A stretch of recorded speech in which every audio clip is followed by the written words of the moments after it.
Este tema es bastante teórico al principio, pero tendremos que aplicar algunas cuestiones. Átomo es una palabra que escuchamos muchas veces. Cualquier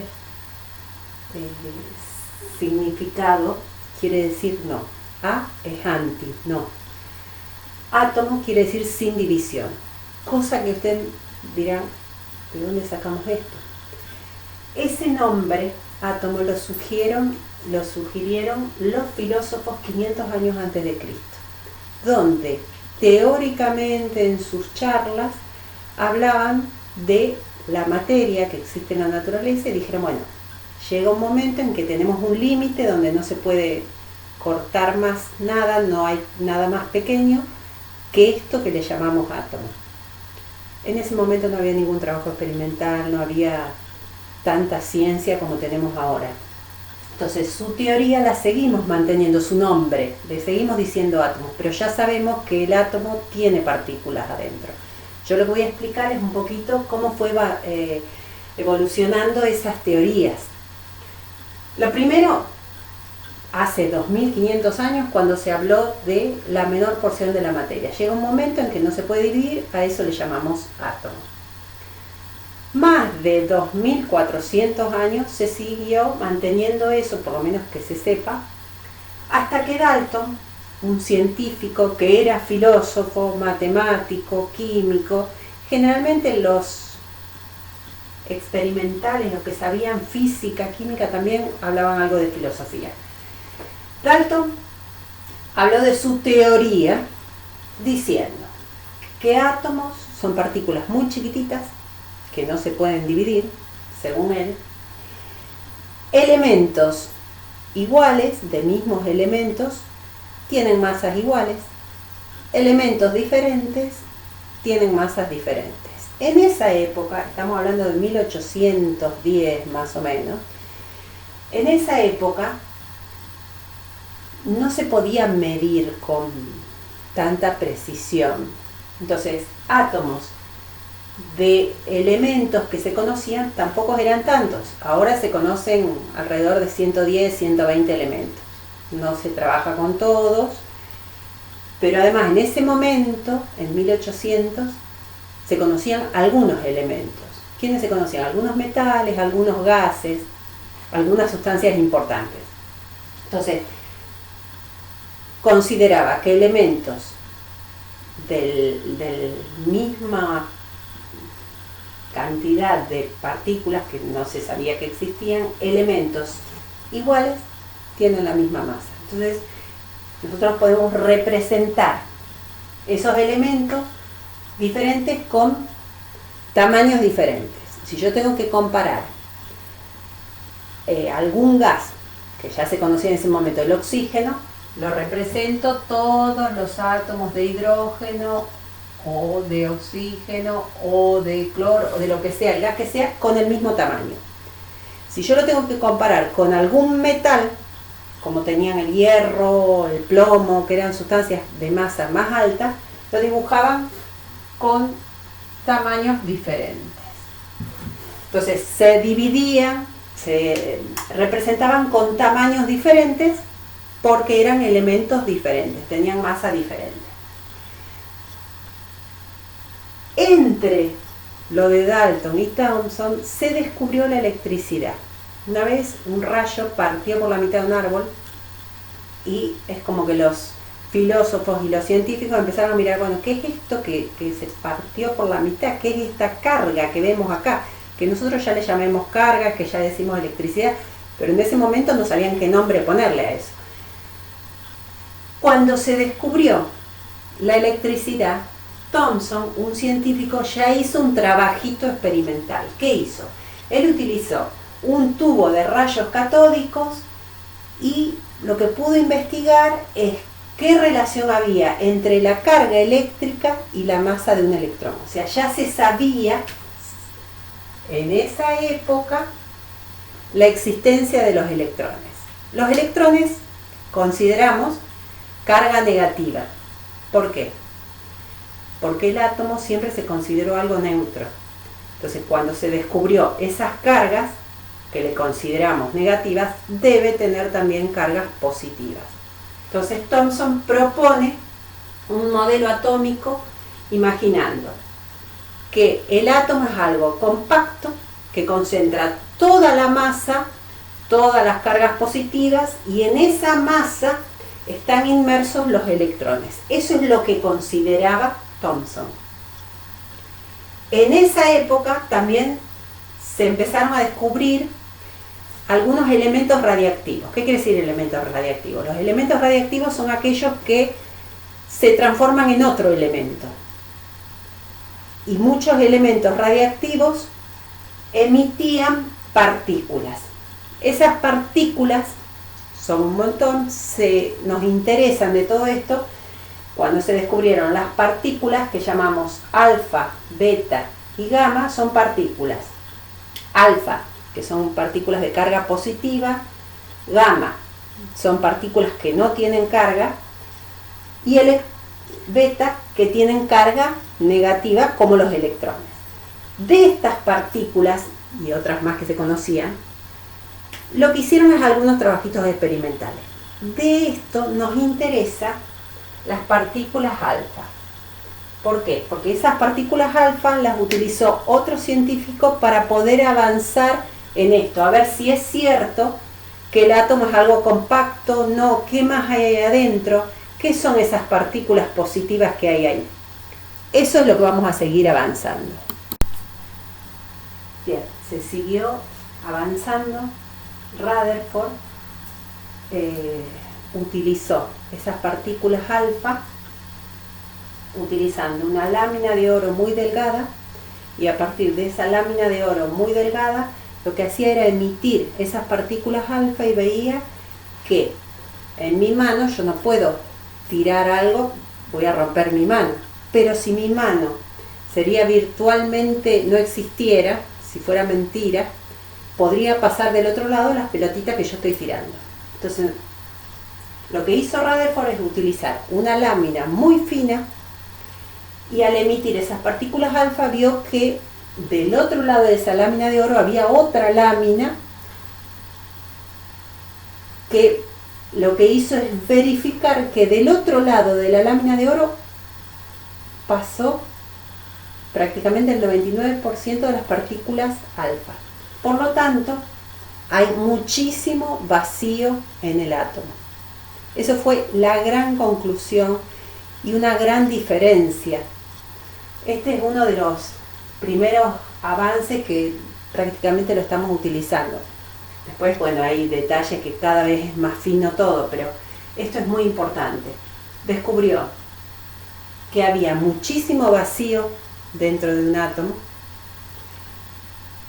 y sacó un modelo nuevo donde propone que el átomo tiene una zona muy pequeña que concentra toda la masa y todas las cargas positivas. Esa zona más pequeña le llama núcleo, y él consideraba que ahí estaban las cargas positivas, que ahí estaban los protones. Y alrededor están los electrones, que van rotando. ¿Por qué? Porque entre los protones y los electrones hay cargas opuestas, hay atracción. Para que no caiga al núcleo, va rotando muy rápido. Es parecido a el Sol y los planetas. Ese modelo es parecido a lo que propuso Rutherford. Lo que no se habían dado cuenta es que no podían estar los protones todos amontonados entre sí, porque entre ellos hay repulsión.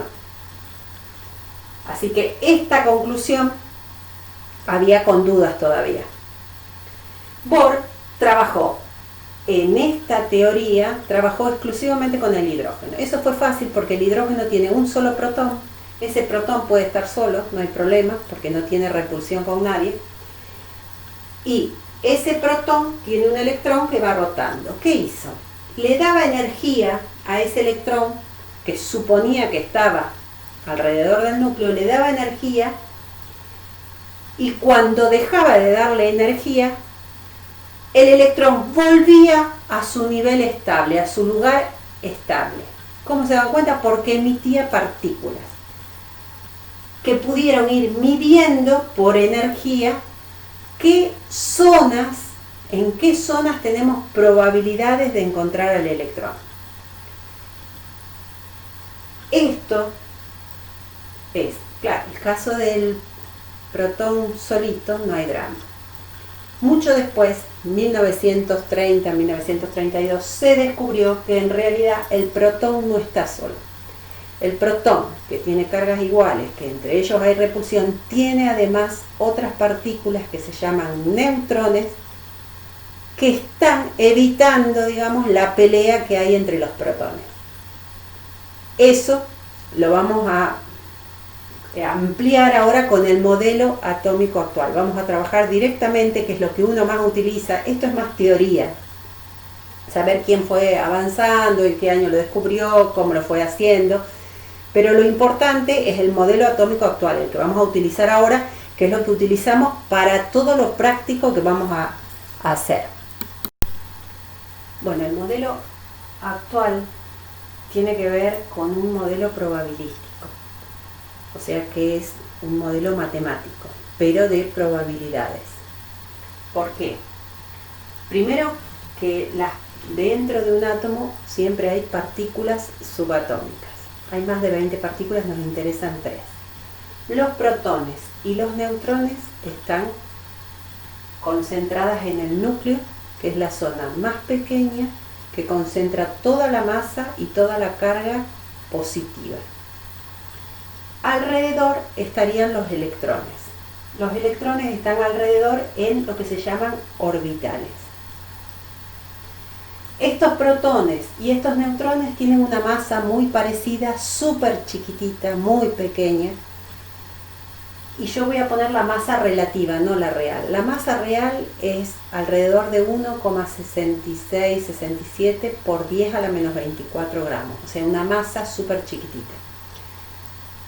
Yo lo que hago es tomarla como relación con la unidad masa atómica. Acá el protón y el neutrón tienen una unidad masa atómica que pesa, vamos a escribir acá por las dudas, una UMA, unidad masa atómica, pesa 1,6666, voy a aproximar a 1,67 por 10 a la menos 24 gramos. Esto quiere decir que hay 24 ceros antes de empezar a contar los números. O sea que en ninguna balanza, pero por más precisa que sea, puedo encontrar un solo protón o un solo neutrón. Siempre vamos a trabajar con una cantidad inmensa de esas partículas. Esos protones y neutrones tienen una UMA, que tiene más o menos esa masa, y los electrones tienen masa, pero voy a despreciar su masa. ¿Por qué? No es porque no me guste, sino porque la masa es alrededor a 10 a la menos 28 gramos, es 1000 veces menos. Es como si uno se pesara con el anillo, sin el anillo, con el pizarrón, este virome que estoy sosteniendo no pesa mucho con respecto a mi cuerpo. Entonces, esa relación es tan pequeña que no lo vamos a considerar. Aunque yo tenga 10 electrones, 20 electrones, 50 electrones, no llego a pesar ni una unidad masa atómica. Tengo que juntar 10, 1000, más o menos, unos 1000 electrones para tener un solo protón, que es imposible. Así que esta masa la despreciamos. Y la carga, que también es muy pequeña, lo único que tengo que saber es que los protones y los electrones tienen carga, protones carga positiva, electrones carga negativa, con la misma cantidad, pero cargas opuestas. Y los neutrones son neutros, no tienen carga. Entonces, el átomo en su totalidad es neutro. ¿Por qué? Porque tengo la misma cantidad de protones que de electrones, siempre. Ahora, esos protones están en el núcleo junto con los neutrones, todos amontonados, no se modifica, ahí está la máxima energía. Si ese núcleo se rompe, ya es una reacción nuclear, que no vamos a ver.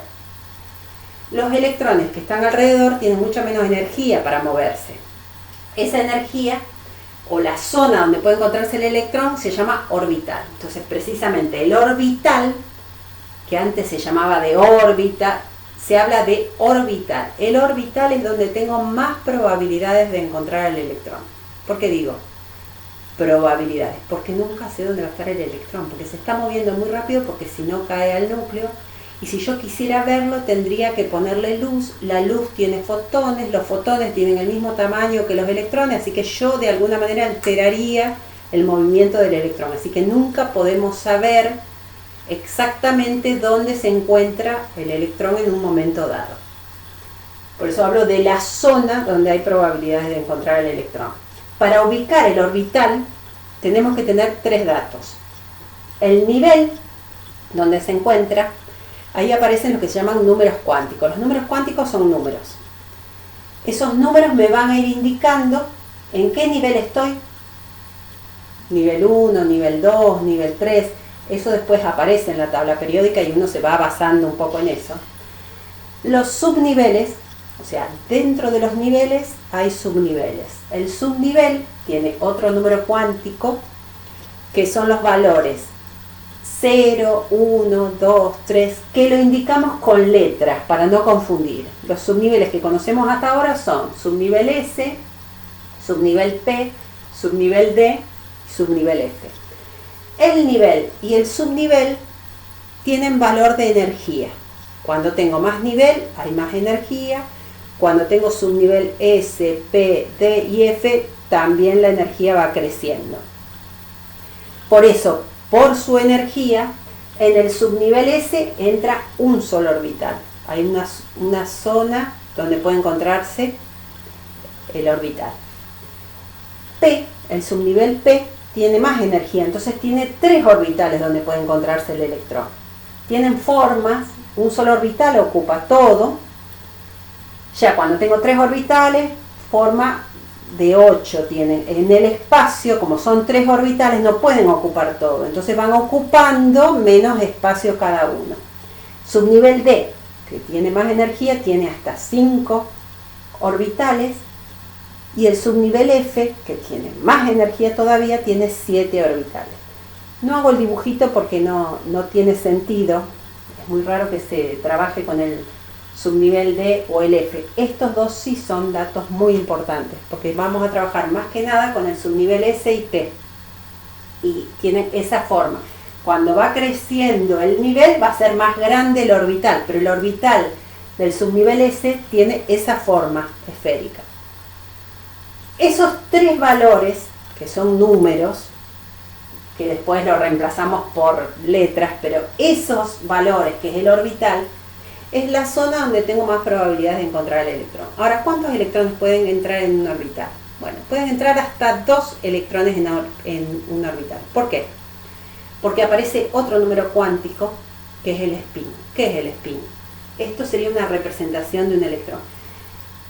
El spin es la manera del electrón de rotar. El electrón puede rotar hacia la derecha o hacia la izquierda. Derecha e izquierda es relativo. Para mí será derecha, para el otro será izquierda, no importa. Pero pueden encontrarse hasta 2 electrones en cada orbital, pero que tienen spines opuestos. Por eso pueden estar apareados los electrones. Pueden estar desapareados si hay uno solo, o el orbital puede estar vacío. Depende de cuántos electrones voy a tener. Pero esto es lo que sí o sí tengo que tener bien afianzado para poder entender las configuraciones electrónicas que vamos a ver. Bueno, acá, de todo esto que vimos, hay 3 números muy importantes. Uno de los números es el número atómico Z. Es un número entero que está en la tabla periódica. Tenemos una tabla periódica donde está anotado, no es que hay que estudiarlo de memoria. Ahí aparece un numerito entero, en algunas tablas está arriba, en otras está abajo, pero es un número entero que me va a decir la cantidad de protones que tiene ese elemento. Nunca está repetido. Todos los átomos del mismo elemento tienen la misma cantidad de protones, así que ese numerito es fundamental. Que me va a coincidir con la cantidad de electrones, porque los átomos son neutros, pero no siempre me van a hablar de átomos. Por ahí pueden formar iones, después veremos qué es. Pero lo que me define es sí o sí la cantidad de protones. Lo que define un elemento es eso. Si buscamos en la tabla, el hidrógeno, cualquier átomo de hidrógeno va a tener un protón. Voy a buscar el cloro, cualquier átomo de cloro va a tener 17 protones. Eso es lo que lo define. A se llama número másico, es un número también entero, pero que no aparece en la tabla periódica. Ese número es la suma de protones más neutrones. Ese numerito no aparece en la tabla porque todos los elementos tienen lo que se llaman isótopos. ¿Qué quiere decir isótopos?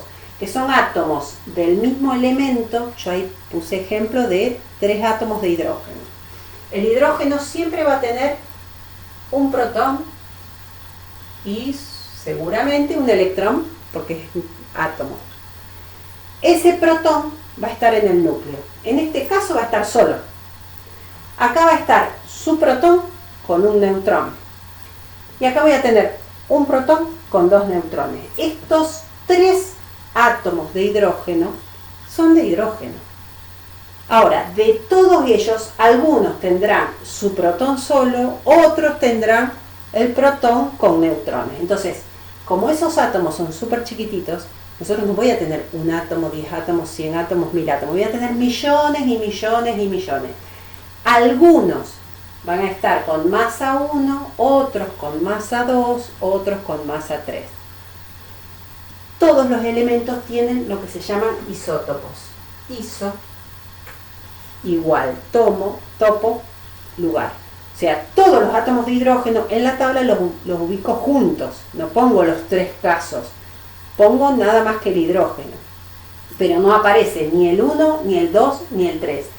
Además de poner el número atómico, aparece otro valor que es el peso atómico o masa atómica, que es el promedio de los isótopos de ese elemento. Es un numerito no entero.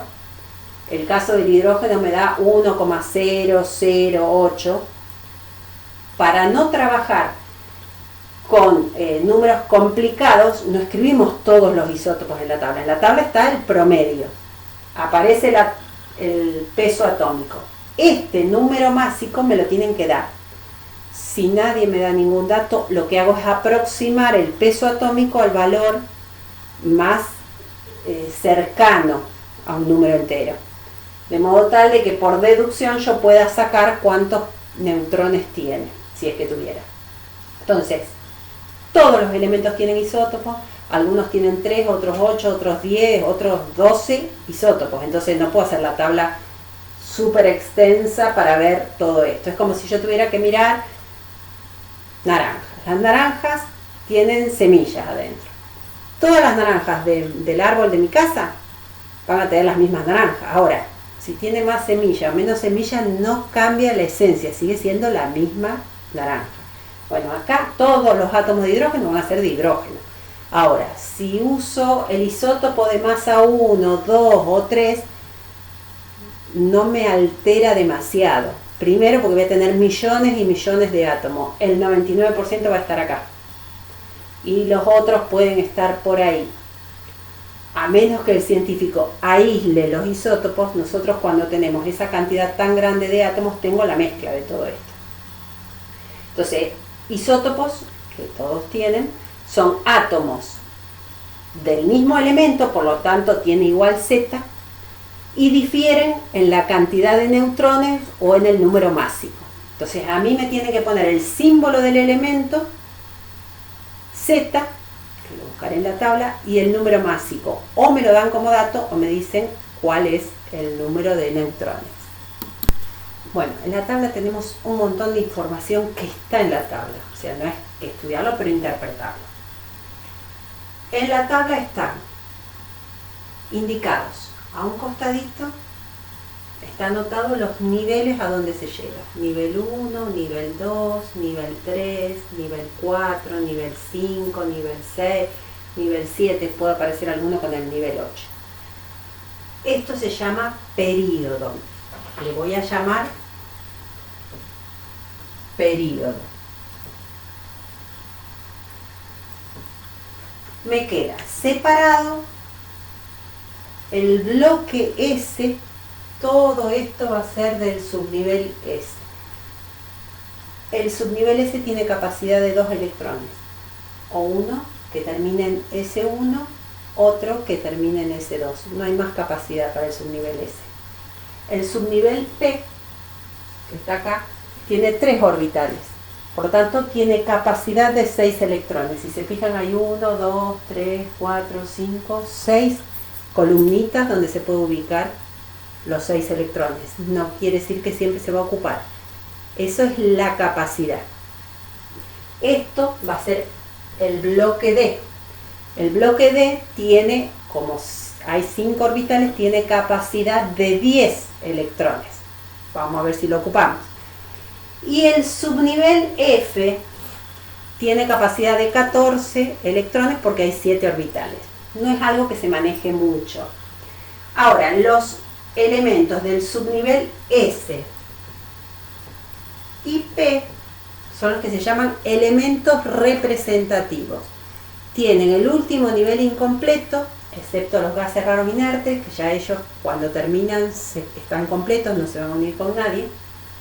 Pero son los elementos que vamos a usar más que nada para los enlaces.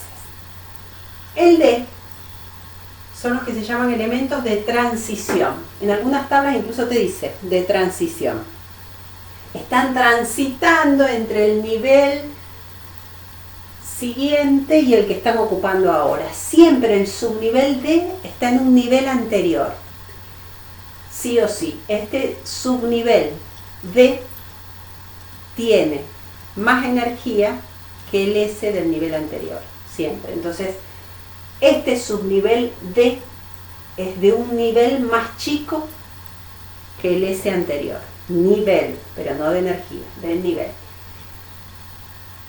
Y después, el F son los de transición interna. Ya está, esto acá estaría representado por acá, habría que estirarlo. Son elementos lantánidos, actínidos se llama. Estarían acá los 14 metidos acá adentro. O sea que estos estarían ubicados por acá, en el nivel 6 y nivel 7. No es algo significativo. Después yo separé esta rayita, estas rayitas, esta raya. ¿Qué hace? Separa un poco en general. Estos son los no metales.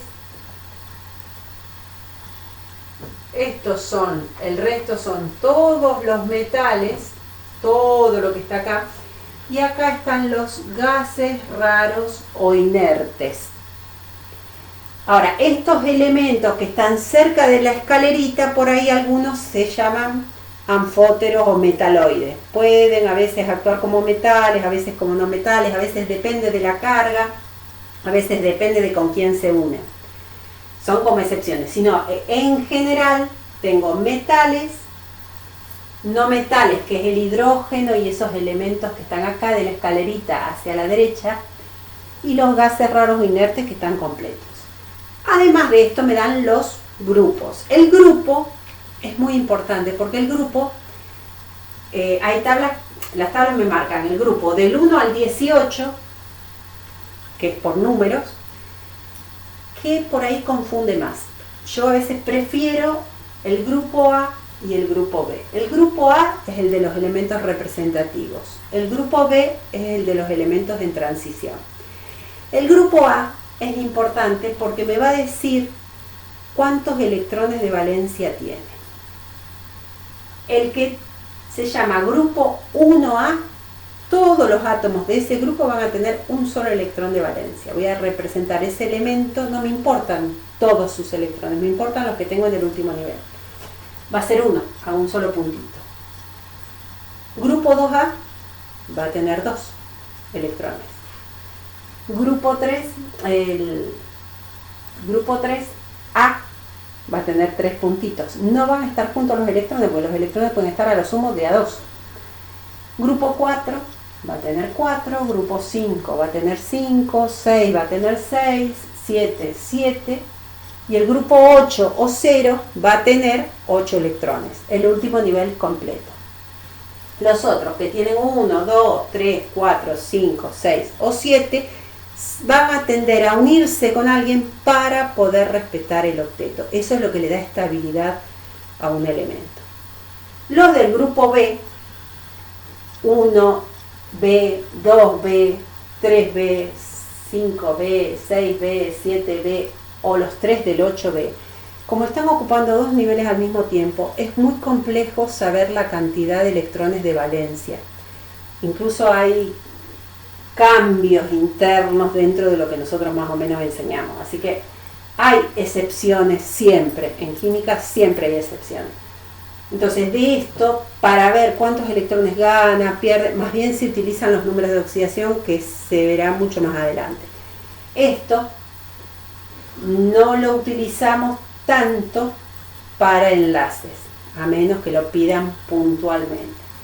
Ahora, en la tabla periódica yo de acá puedo agregar algunos conceptos así muy generales que es de teoría. Hay propiedades que se llaman propiedades periódicas. Yo voy a borrar ya quiénes son los metales, los no metales, para poder agregar algunas cositas. Una de las propiedades que hay es el radio atómico. El radio atómico es la distancia que hay entre el núcleo y el último electrón de un átomo neutro. Lo puedo considerar así, o puedo considerar dos átomos pegados entre sí, entre el núcleo de uno y el núcleo del otro voy a tener la mitad de esa distancia, se le llama radio atómico. O puedo considerar el núcleo y el último electrón, eso sería el radio atómico, la distancia entre el núcleo y el último electrón. Eso del radio atómico va a depender, primero va a depender del nivel. Si el nivel es mayor, el radio atómico va a crecer, porque estoy cada vez más lejos del núcleo. Ahora, si estoy en el mismo nivel, los protones van a ser cada vez más en el núcleo, porque va a ir aumentando Z. Tengo más protones y más electrones. Entre ellos hay atracción, así que de acá para allá se va achicando el radio atómico y va creciendo al revés. Entonces el radio atómico crece hacia abajo cuando el nivel es mayor siempre. Si estoy en el mismo nivel, va a ir creciendo de derecha a izquierda. ¿Qué otro carácter crece de la misma manera? El carácter metálico, porque los metales están de este lado. Entonces, el radio atómico crece, carácter metálico también.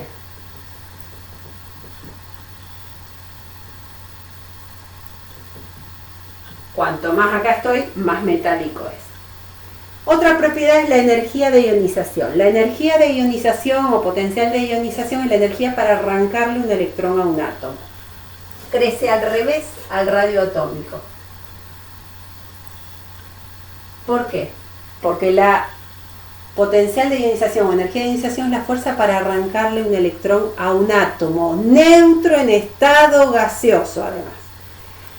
Pero bueno, la cuestión es que cuantos más electrones tengo, en el último nivel más difícil es arrancar, porque a medida que va creciendo la cantidad de protones y de electrones, eso va achicando el radio por la atracción. Entonces, cuanto más electrones tenga, más difícil es arrancar el electrón, porque tengo que ejercer más energía. ¿Quiénes van a ser los elementos de mayor energía de ionización más alta de todo? Los gases raros inertes. Entonces, yo marco para arriba y para abajo, la energía de ionización crece. ¿Cuál es mi prioridad? No me importa tanto el nivel, me importa cuántos electrones de valencia tengo. De esta manera crece igual la afinidad electrónica. La afinidad electrónica crece también de la misma manera, donde la afinidad electrónica es una tendencia a ganar un electrón a un átomo neutro en estado gaseoso. ¿Quién va a captar y ganar energía para completar el nivel? Y van a ser los que tienen 7, 6, 5. Ya cuando tengo pocos electrones no tienden a ganar, sino más bien a perder. Y otra propiedad que los gases raros inertes no tienen es la electronegatividad. Electronegatividad es un valor que aparece en la tabla detrás de una tabla común Y si no, a veces en la misma tabla, a un costadito, les dice el valor de la electronegatividad, que les puede usar como referencia para la energía de ionización o por las dudas, solo que los gases raros o inertes no tienen electronegatividad. La electronegatividad es 0. ¿Por qué? Porque la electronegatividad es la fuerza con que los átomos comparten o se unen. Y los gases raros inertes no se van a unir. Entonces no considero la unión. Sí o sí, esas propiedades son propiedades importantes para poder entender la parte de enlaces. Hay un tema entero que es de enlaces.